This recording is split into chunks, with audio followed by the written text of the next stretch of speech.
Hello, everyone, and welcome to the next installment in my Dominion ranking series. Today we're going to be going over Renaissance, which is generally considered the most powerful expansion in the game, one of the more recent expansions. Um, yeah, a lot of powerful cards here. So, I definitely felt like, just looking at the position in the list, devoid of the context of what the other cards were, it looked like a lot of cards were getting ranked kind of low, and they definitely were ranked lower than they would be in a less powerful expansion. So yeah, let's just jump right into it. At number 25, I have Villain. So I actually don't think that this card is bad particularly, though I did end up putting it as the weakest card in the set.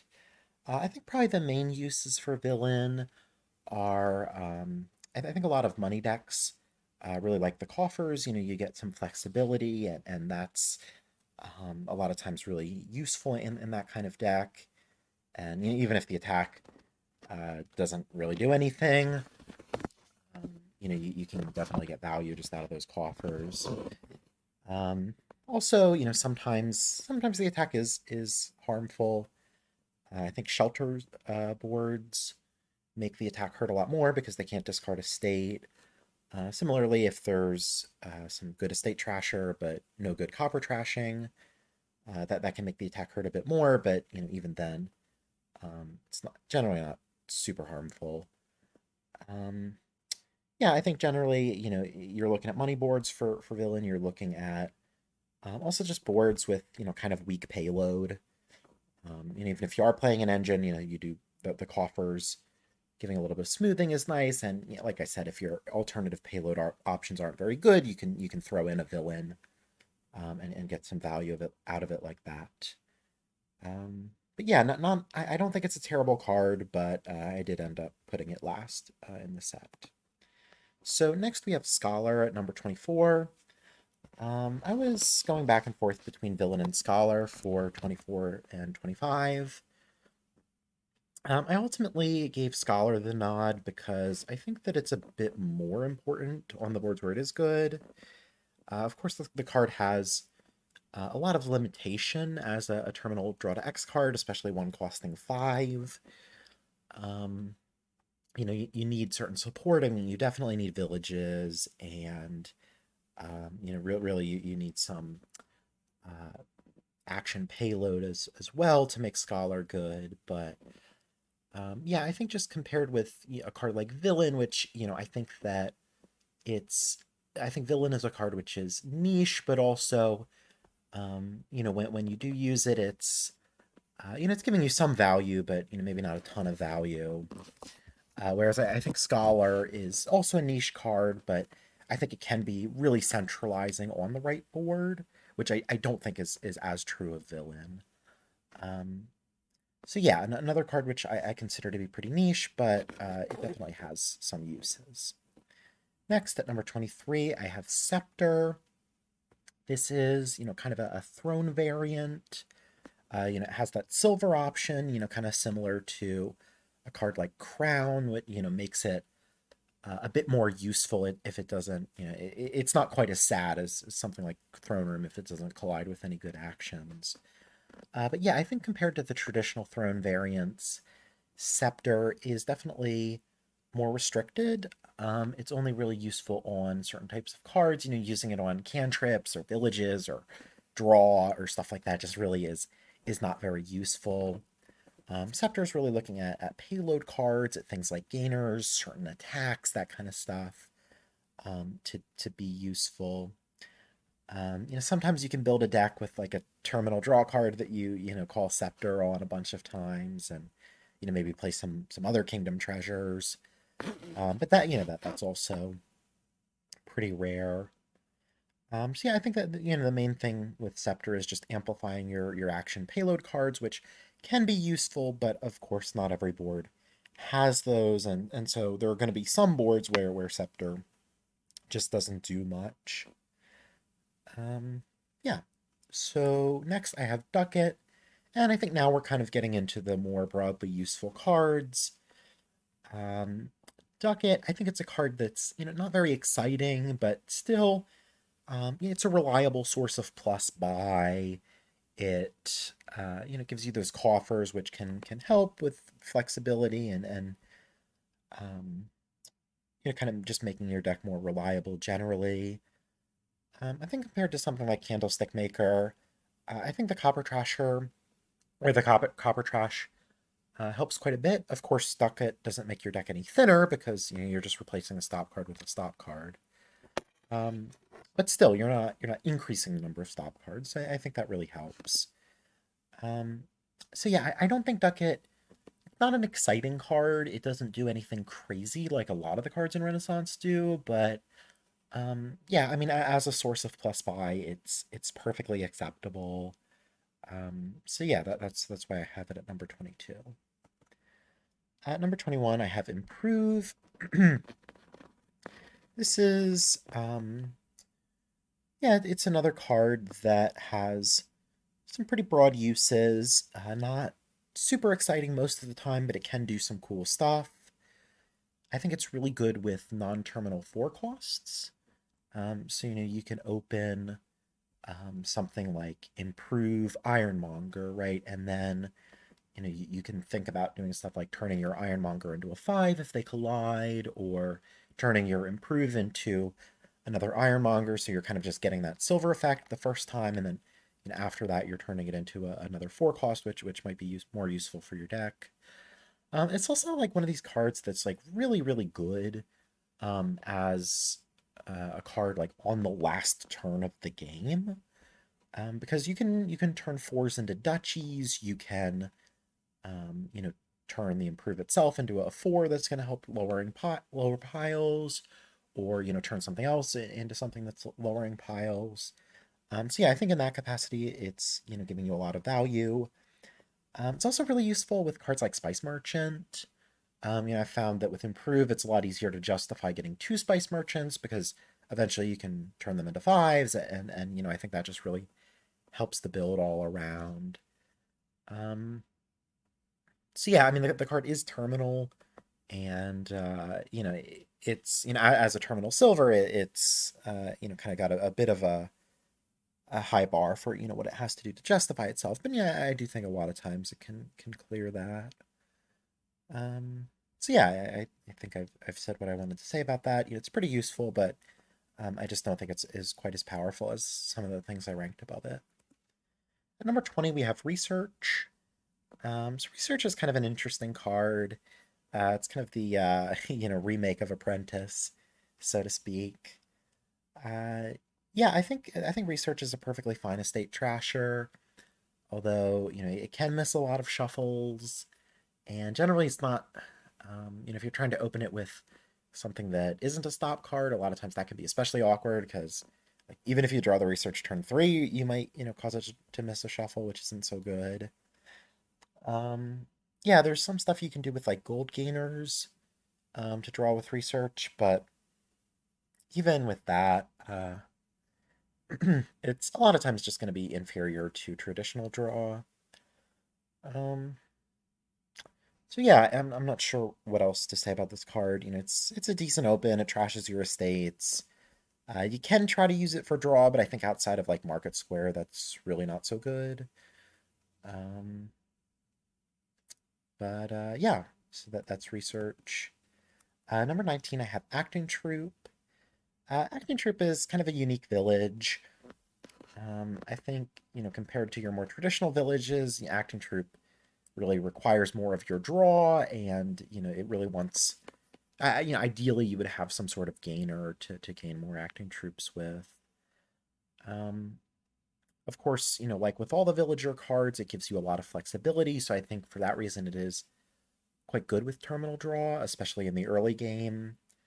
Active Troop, generally, even if there are traditional villages, a lot of times it can be good to just, get this as your first village. Those villagers are certainly, have a much, not nearly as much of a problem with not colliding with your terminals as, traditional village would. Um, so yeah, I think usually Active Troop's not going to be as good as a traditional village, although on some boards I think it can totally be better. Um, yeah. Number 18, I have Flagbearer. So this is like a really difficult, weird card to rank. I really don't feel yeah, of all my rankings, I would say this is the one that I feel least strongly about.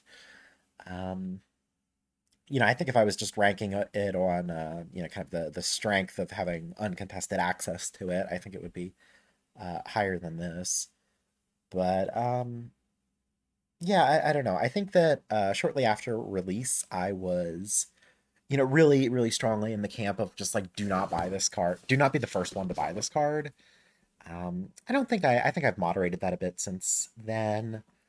I think there are some real disadvantages to taking the first flag. I think especially like I don't know, like one thing I really don't like is just like buying flag on turn one, or just opening it in general because I think a lot of times like if your opponent has the right split to just like buy it back immediately, I think a lot of times you just like the player who took the first flag just kind of has egg on their face.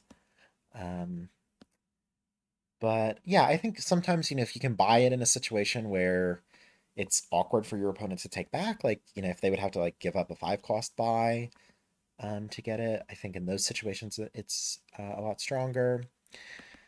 I've also seen some games with where the players go for kind of very asymmetric strategies where one person just has a much easier time gaining and trashing flags than the other. And I think in that kind of game, you can get a lot of value out of flag. It's also a card that can be pretty good to go for as a way of just cementing a lead as kind of a win more card. Like, if I'm able to gain 4 cards in a turn and, I make one of them flag and then my opponent's only able to gain 2 cards with their turn and, then they gain a flag and something else. I think that is helping to kind of advance my lead because now it's like instead of I gain 4 good cards and they gain 2, now it's like I gain 3 and they gain 1, and that's helping me just get farther and farther ahead. Um, I don't think like I really don't like this card to be honest. Um, just can be quite annoying, having to just shove these flags in your deck that you don't really want. Um, but yeah, like I said, honestly, like I could see this as low as like I think, yeah, I'd say like 22 or so would be reasonable, and I also think higher would be reasonable. Uh, a lot of it's just going to come down to how you kind of philosophize, I guess, about that was definitely not the right pronunciation, but how you think about these card rankings. So yeah, number 17, I have Cargo Ship. Cargo Ship's a really strong open, although I do think it falls off quite a bit later on in the game. Um, yeah, like just as a card that like lets you like buy a 5 on turn 3 and just play it turn 4. Like that can be really good. Um, I mean, yeah, at the same time, I think the main thing just holding it back is that like it is a terminal silver. Also, like later in the game, I feel like the duration, like the fact that you only see it every other turn, comes into play a lot more in the late game. Um, so yeah, I would say like open this card. It's a good open.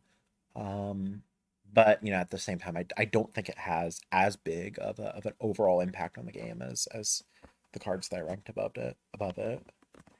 Number 16, I have Swashbuckler. So Swashbuckler is, a pretty I don't know, a pretty classic, kind of you see what you get kind of card in the sense that, it's a terminal draw card. You use it when you want terminal draw for the most part. I think it is one of the better terminal draw cards out there. I think, like I've said before, coffers can be really nice for flexibility, and sometimes you can get the treasure chest. I don't think the treasure chest comes up that much, mostly just because it's kind of hard to consistently have that discard pile there and get the coffers. But there are definitely boards where you can set that up and where the treasure chest is really useful. Um,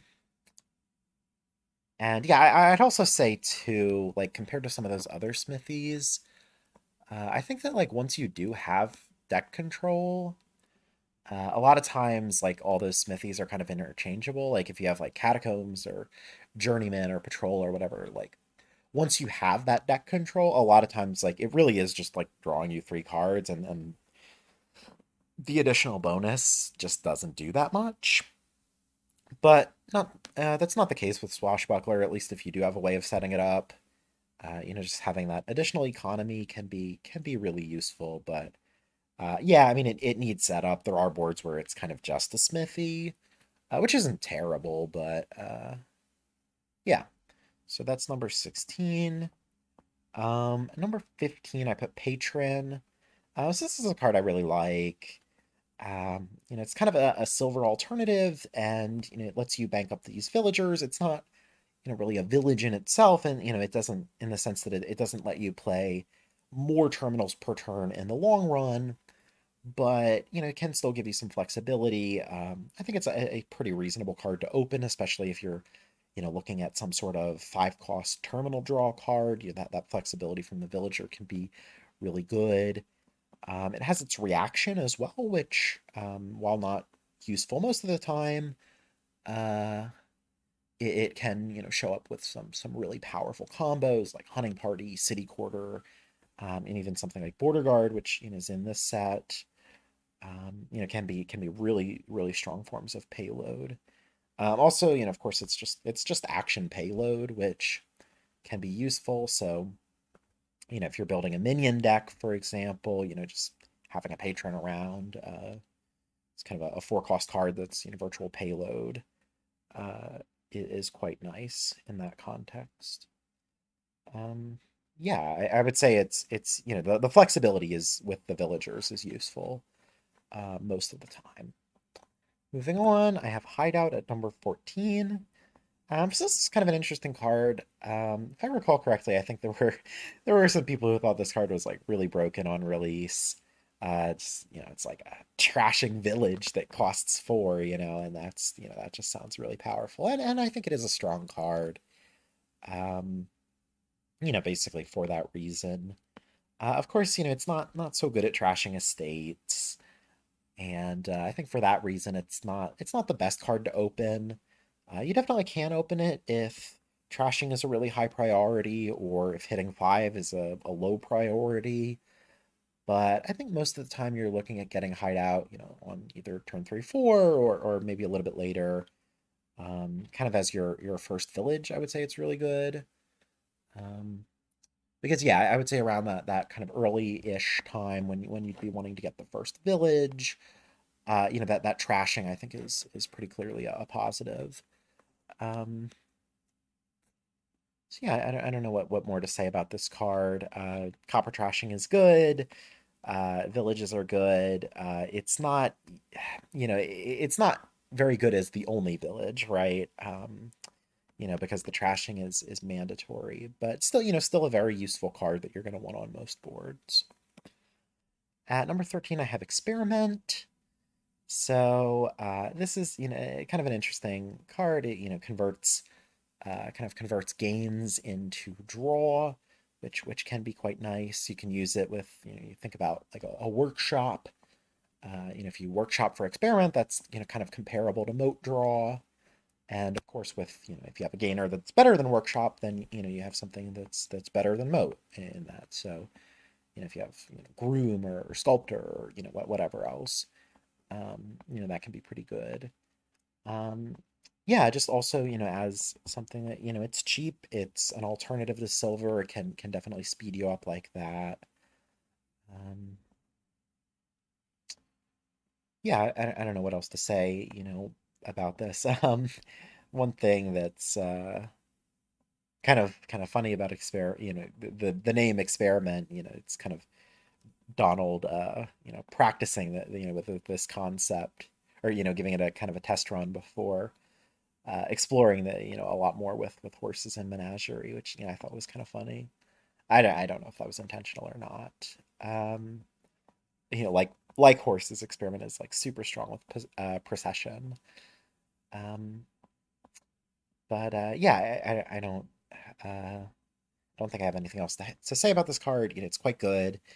It's cheap, it's an effect you always want.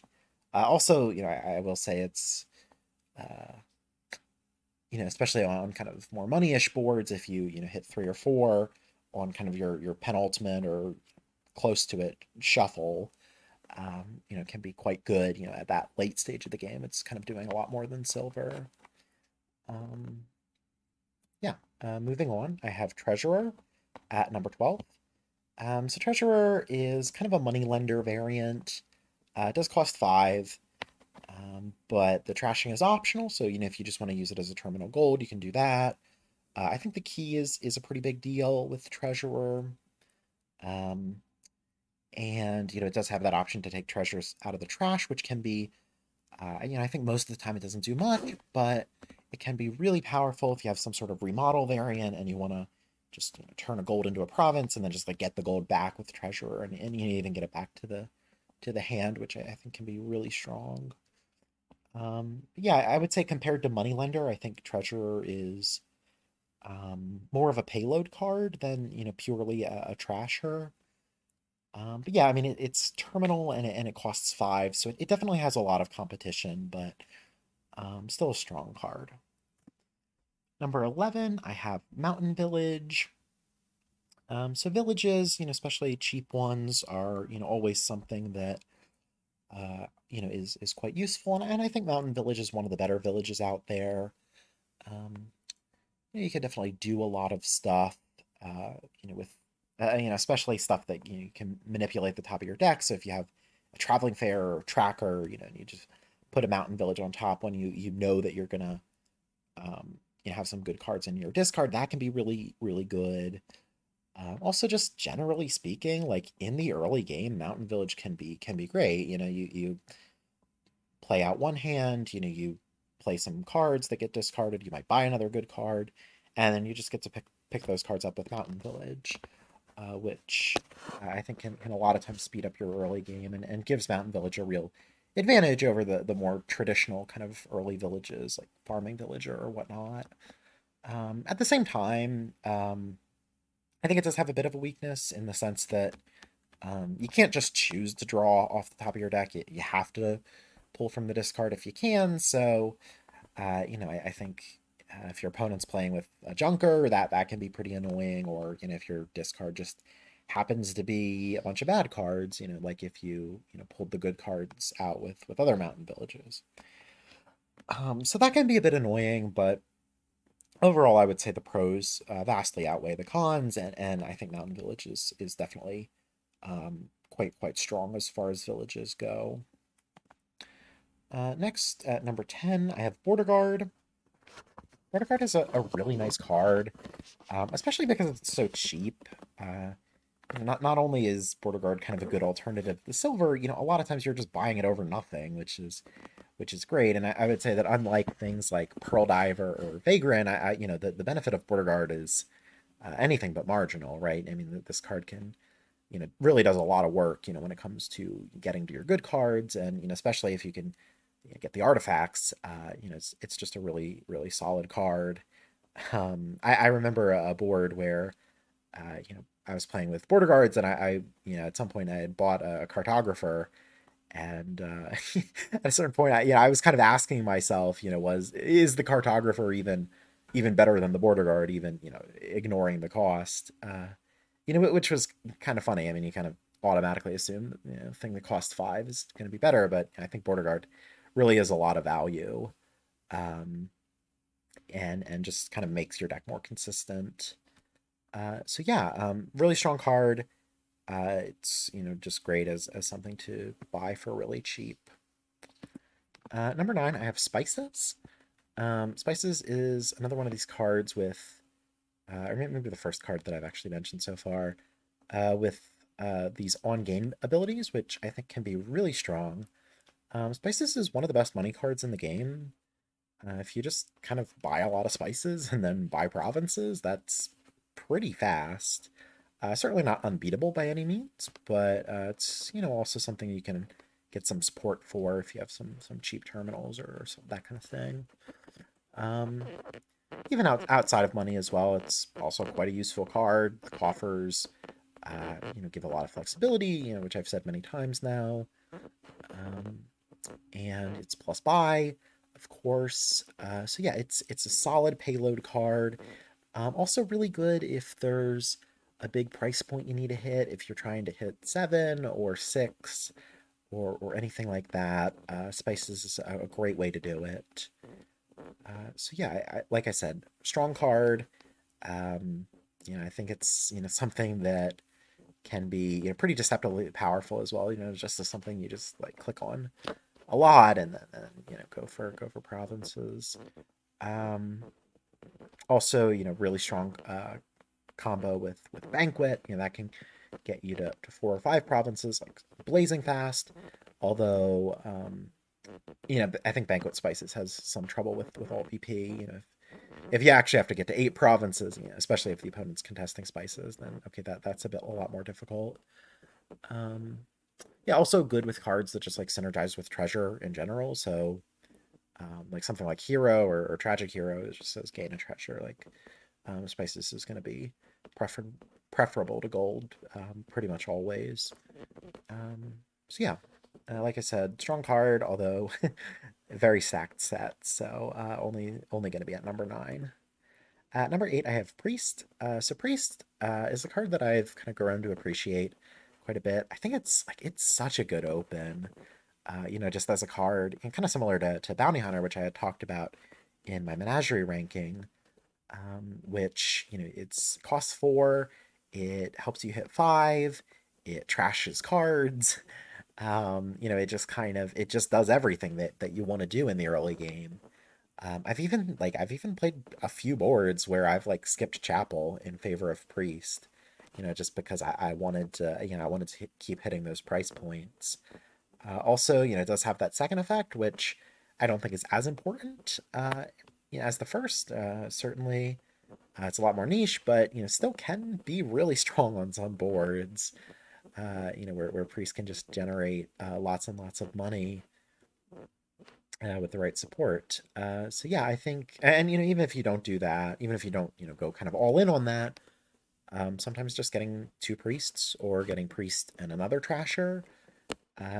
Two priests make 6 money, which definitely isn't nothing, even if you're not like buying lots more junk cards just to feed to them. If you're just trashing your starting cards, that can be still quite good. I'd say that really the only downside of priest is just that it's a terminal. So yeah, you just need to make space for it in that way. But yeah, like I said, great open. It's trashing. It's economy. Just kind of does it all. At number 7, I have Sculptor. This is another card which I think is kind of easy to sleep on. Um, I think that gain to hand, the ability to just get whatever you need right now is quite useful, and I think villagers, are just really big. Not only can it gain silvers, which maybe doesn't sound so great, but you can also gain any other 4 cost kingdom treasures. You could gain potions or quarry or anything like that. Um, can be quite nice with Sculptor. Also, with trash for benefit, like a lot of times, like if that card that you're gaining is just going to be fodder for some sort of trash for benefit, you can just take that silver or whatever and get the villager. I mean, I also think that cards like this, if you're gaining an action card and you're not playing it right away, it's pretty much just like a workshop, right? Like that's not very good. But I think that Sculptor really kind of solves that problem quite effectively because that first time you're playing it, when it's like, okay, I don't really have the village space, so I'm not going to be able to play an action card right away. And I think in a lot of those situations, you can gain the silver and maybe hit 5 and get something else good. And then it's like the next time you play the Sculptor, it's like, okay, well now I have a villager. So now, even if I didn't collide my Sculptor with a village, I can still gain and play with the Sculptor, which is really great. Also, Sculptor is really strong with cost reduction. With any cost reduction, then Sculptor costs 4, and then you can sculpt sculptors. And if you have strong villages, that's incredibly strong. You can even autopile if you have either champion or academy or maybe you're using some sort of throne room, you can just do something like throne, sculptor, gain throne sculptor, throne sculpt, etc. So there's a lot of ways to autopile with this card as well. So yeah, very useful card. Um, yeah, you need good targets, of course. If all of the good cards on the board are costing 5 or more, then okay, then Sculptor's not quite as good. But yeah, still a very impressive card. Number 6, I have Old Witch.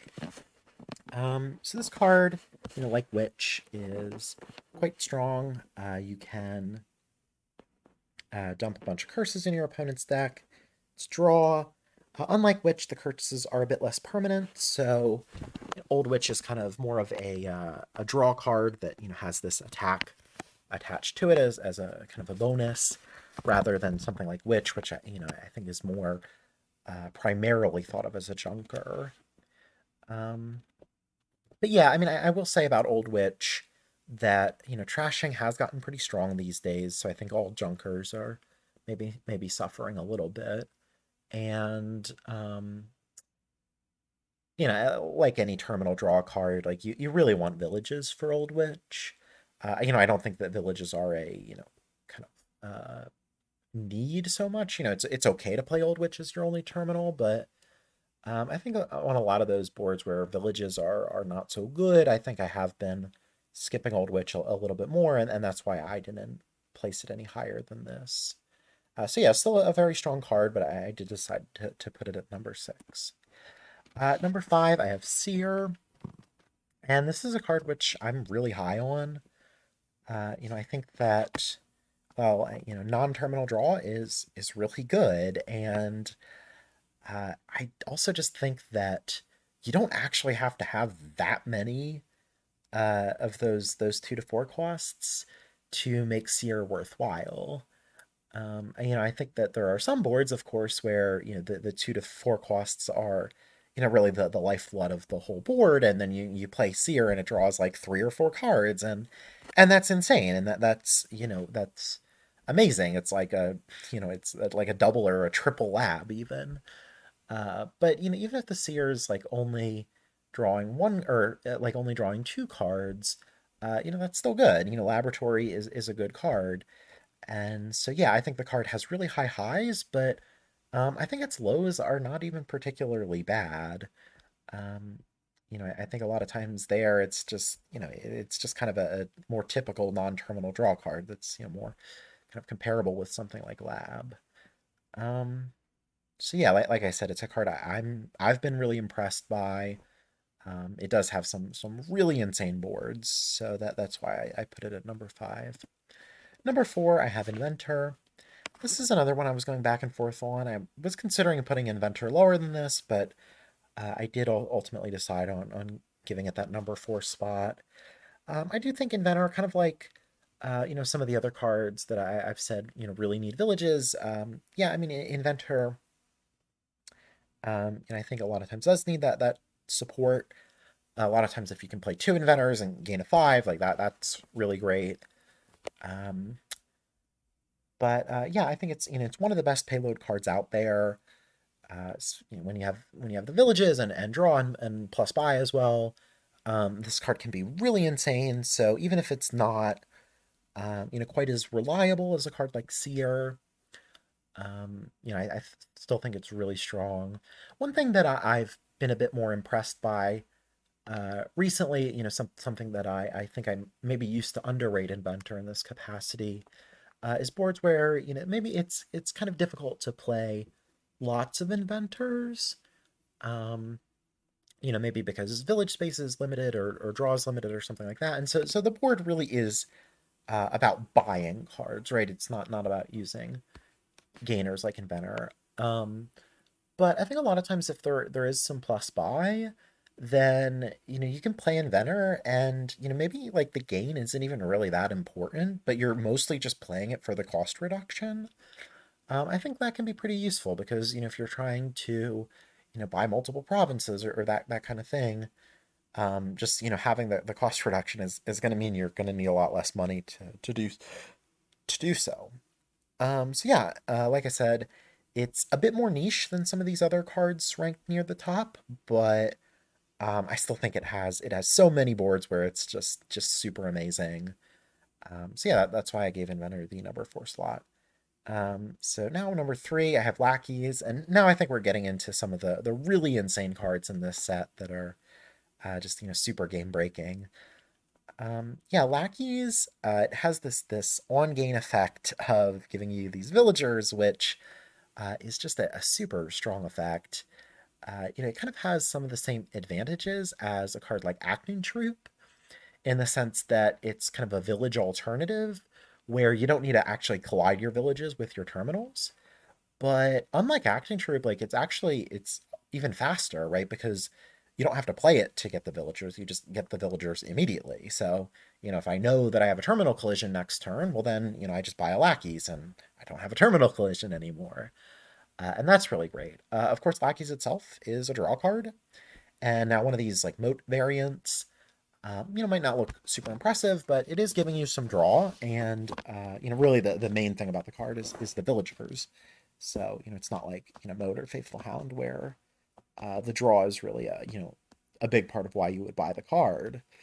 Um, I think generally, yeah, I think people maybe worry a bit too much about the idea of like, okay, I'm gonna shove a bunch of lackeys, I'm gonna have all these terminals in my deck, and then how am I going to mitigate my terminal collisions? Like, I'm going to buy Lackeys, and then you just keep adding more and more terminals to your deck in the form of these Lackeys, and there's this worry that eventually, okay, the Lackeys pile runs out, and then I just have this deck of 5 million terminals and no villages to play all of them.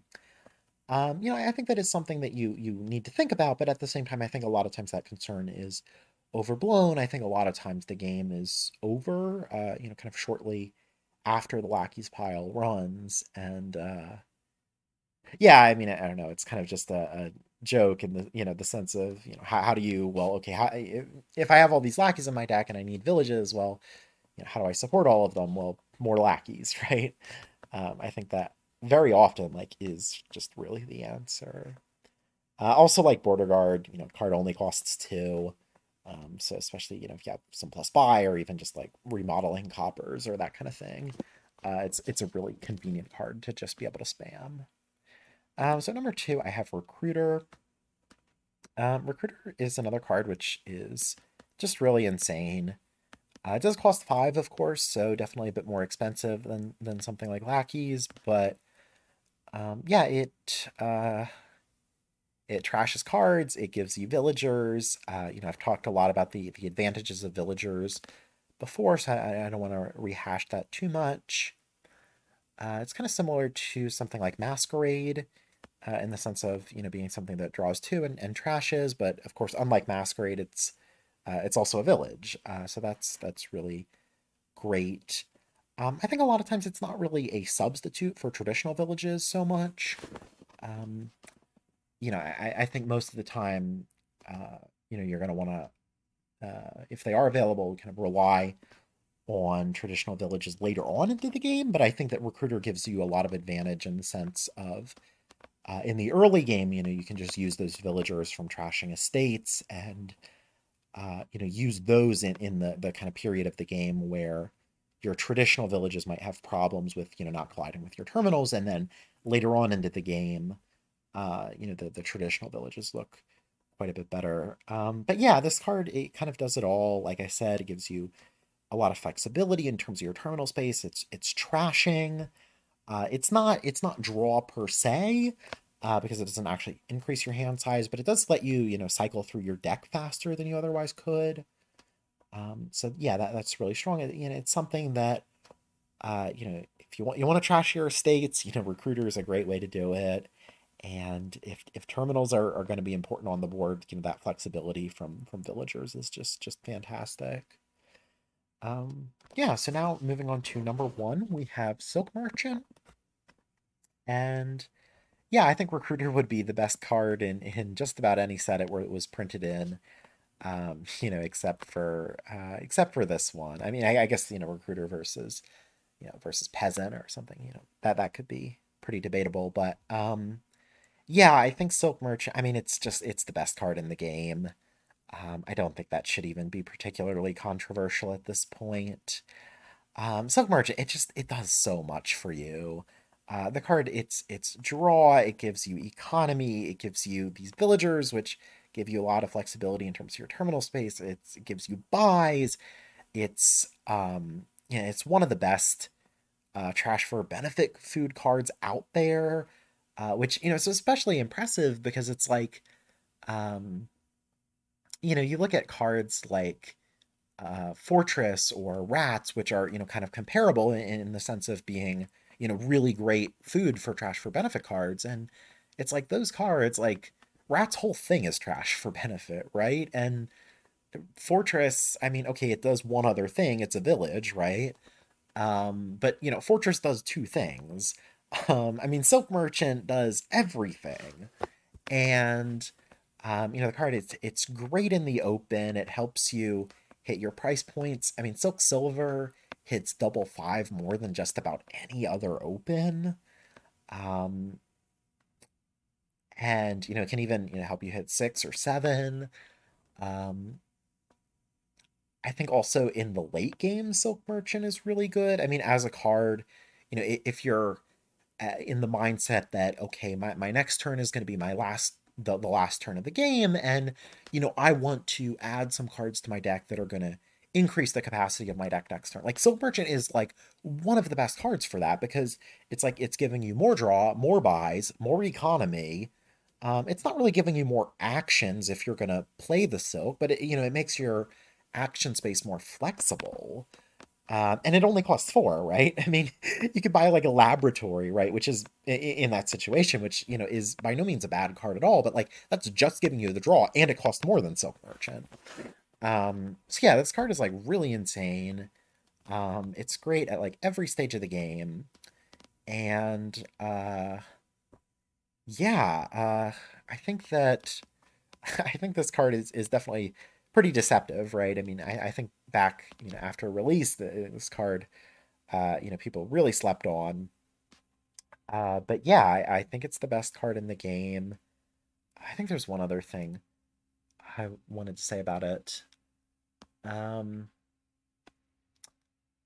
yeah, I mean, I don't know. I think this card just does so much for you that it's almost like difficult for this card not to be good, right? Because it's like okay, maybe I don't need the draw, but it also gives buy, and if I don't need that, maybe I need the coffers for for something for early economy, for example, or it's just it does so much that it's gonna be doing something important on just about every board. So yeah, those are my rankings for Renaissance. Let me know what you thought about the rankings of the cards, or about the format. I have changed some things up. I added the noise suppression filter um, on OBS starting with this video. So hopefully, some of my previous recordings had a lot of background noise. Hopefully that's kind of reduced or eliminated that. But yeah, thanks for watching, everyone, and goodbye. See you in the next one.